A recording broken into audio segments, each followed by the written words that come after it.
Hello. Day number 1 of the auctions are here, and we have the EBR 75 FL10. This is going for a minimum bid of 8,000 gold, and there'll be 15,000 units available on the EU server. On the NA server, it will still be going for 8,000 gold as a minimum bid, however, there'll be only 3,000 units. I will predict that this is going to get very, very expensive. This tank has not been sold for a very, very long time. I believe it was like 2021 or maybe 2020 that it was last sold. And to most people, it's probably going to be worth the amount of gold that they spend, because this thing is, well, OP. If you go and fully max one of these out, where I have CVS, optics, and low noise, and we even have bond equipment here with food, you get 177 alpha damage with 182 standard penetration. That is being with APCR. The premium heat rounds on this have 223 pen, and the HE have 76 pen with 263 alpha. This is actually really, really good for the HE, because a lot of the time you're going to be using this against other light tanks. And the nice thing about this gun is that it is a 2-shot autoloader. So that 263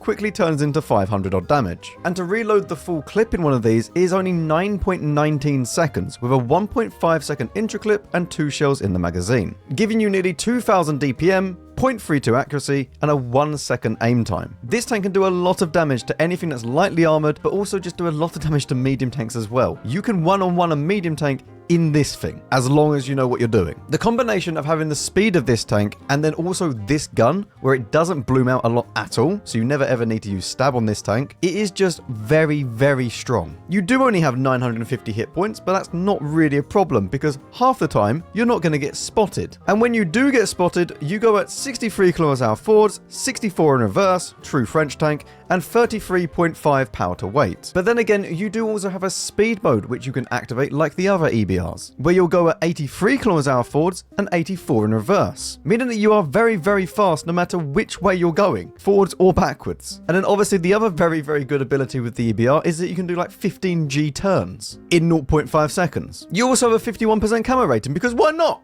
Why not?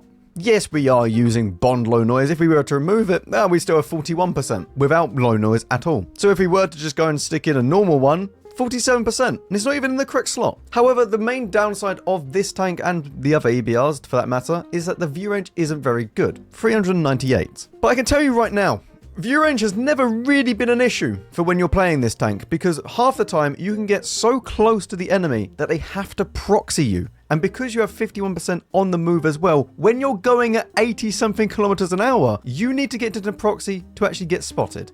And all of that is then going through the enemy line, and you can quickly just turn around and come back again. So yes, the view range is a little bit of a downside, but then it's not really at the same time. Now, I was going to do some gameplay for you in this video, but I am a little bit under the weather, as you can probably hear. I have, however, already made a tank review on this, where you can go and watch that if you're interested. Nothing's changed since that review, because the tank hasn't changed at all. Good luck if you're going to go and bid on the EBR, and let me know your thoughts down below in the comments about how you feel that this thing's coming back into the game, even if it is in small number of units. See you later.